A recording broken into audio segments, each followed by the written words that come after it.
இந்த பதிவு விமன் ஆண்டர்பிரனர்ஸ்க்கானது. ஏன்னா ஃபஸ்ட்டு என்னுடைய விமன் அப்படிங்கிற ஒரு ஆண்டர்பிரனருக்கான முதல் பதிவு அப்படின்னு சொல்லலாம். நிறைய விமன் ஆண்டர்பிரனர்ஸ் வர ஆரம்பிச்சிருக்காங்க.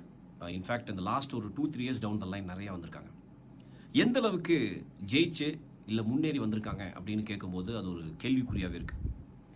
அதுக்கு பல காரணம் இருக்கலாம். பட் அதில் ஒரு சில காரணங்கள், அதுக்கு என்ன செய்யலாம் அப்படிங்கிறது தான் இன்னைக்கு.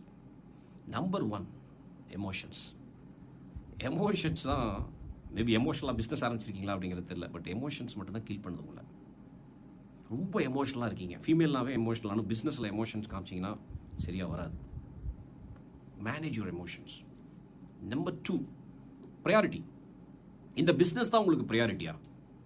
லாட் ஆஃப் மேல் ஆண்டர்பிரனர்ஸ் இருக்காங்க. அவங்களுக்கு பிஸ்னஸ் தான் ப்ரையாரிட்டி, பிஸ்னஸில் தான் இருப்பாங்க. உங்களுக்கு நீ எல்லா இடத்துலையும் இருக்கணும் அப்படின்னா ஃபோக்கஸ் அப்படிங்கிற இடம், டைம் அப்படிங்கிற இடம் கம்மியாக கொடுக்குற மாதிரி இருக்கும். நீங்கள் பிஸ்னஸில் ஜெயிக்கணும்னா மேல் ஆண்டர்பிரனர்ஸ் எந்த அளவுக்கு ஃபுல் ஃப்ளெஜ்டாக இறங்கலாங்களோ அந்த